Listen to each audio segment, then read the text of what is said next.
You're listening to Soap Dirt, the latest in television entertainment news. Hi, Young and the Restless fans. We've got a few spoilers for next week that have me super excited. Nikki, Claire, and Victoria head off to do some murder, and Nick figures out something huge about Ian and his partner in crime. It's Belinda from Soap Dirt, and if you're not subscribed, please click that button. So we've got 4 big spoilers for next week in advance of our full weekly spoilers video that we have, as usual, on Saturday. Great stuff for Nick and Chance, for Sally, Billy, and Jack. Also for Ian and Tessa, and for Nikki, Victoria, Claire, and Jordan. Let's get right into it. We're going to start with Sally and Billy. We know from this week's Y&R episodes that Billy has realized that his Chancellor revenge plan is an obsession, probably isn't healthy, and he told Chelsea that he heard her when she told him it was a bad idea, but Billy has decided he can't let it go. Despite knowing better and acknowledging it, he's gonna just go for it. He also told Phyllis his plan to take back Chancellor improbably starts with ruining Adam Newman.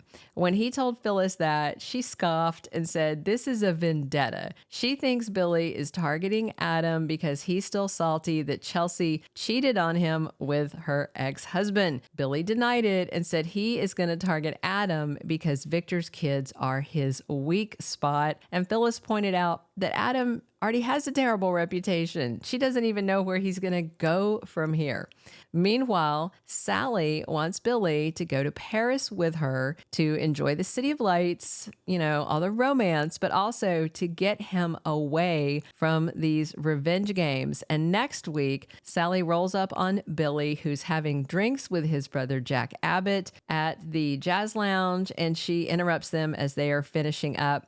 And Sally tells Billy she has a surprise for him. Maybe it is their travel plans for Paris. I just really hope that Sally has got something to distract Billy from what he's doing.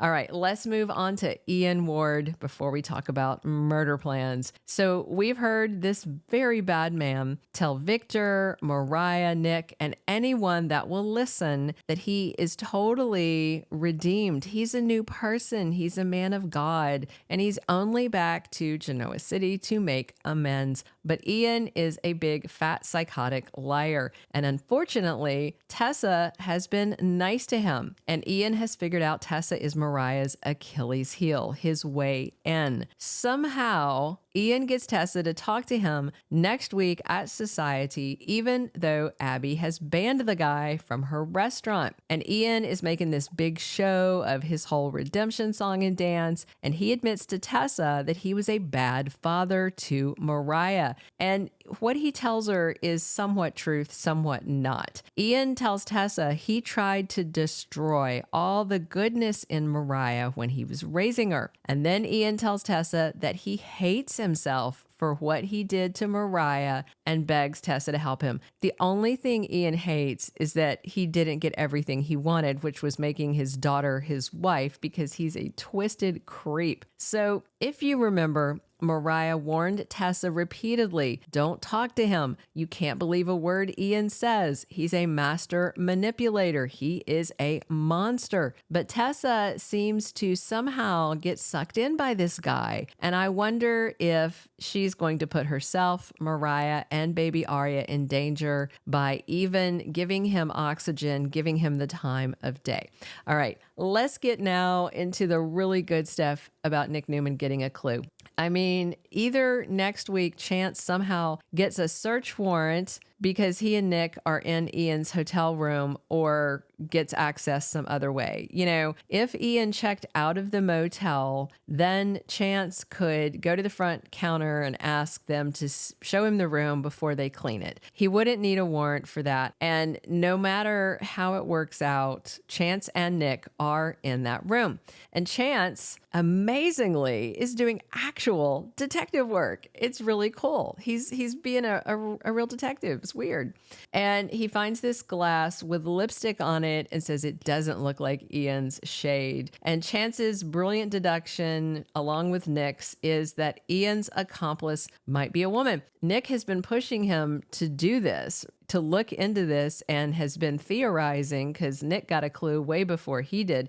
And honestly, I'm just impressed Chance is looking into something, into anything. Nick is with him because, you know, you should take a civilian with you as a cop when you're out investigating. Just crazy stuff.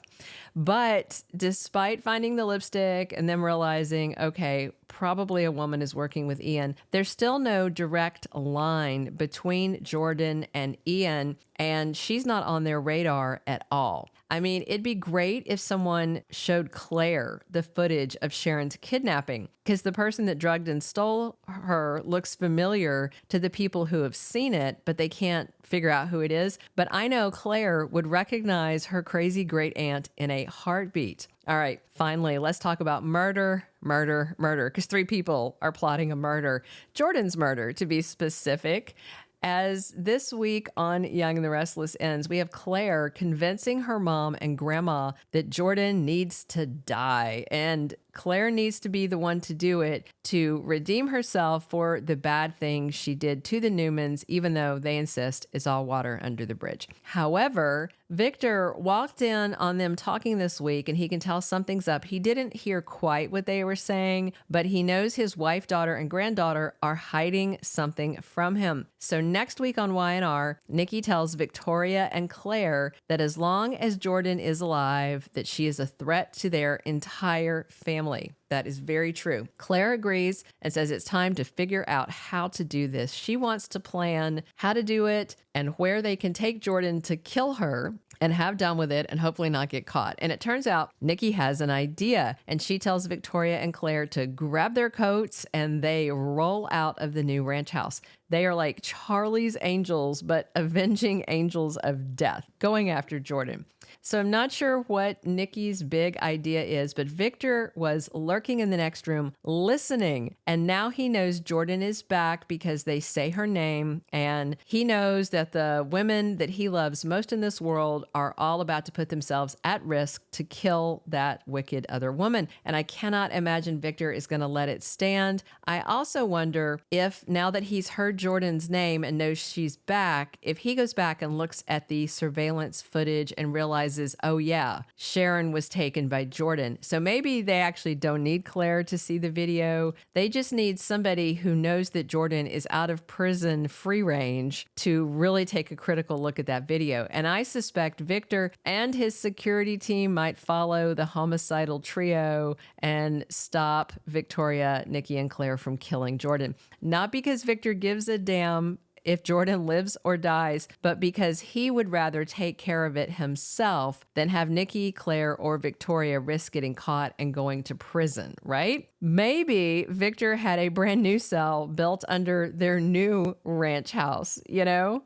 If so, he might toss Jordan Howard back down there and be sure to keep it hidden better from Michael and Cole this time. I'm just wondering if Victor's going to be the one to grab up Jordan and leave her to rot for good.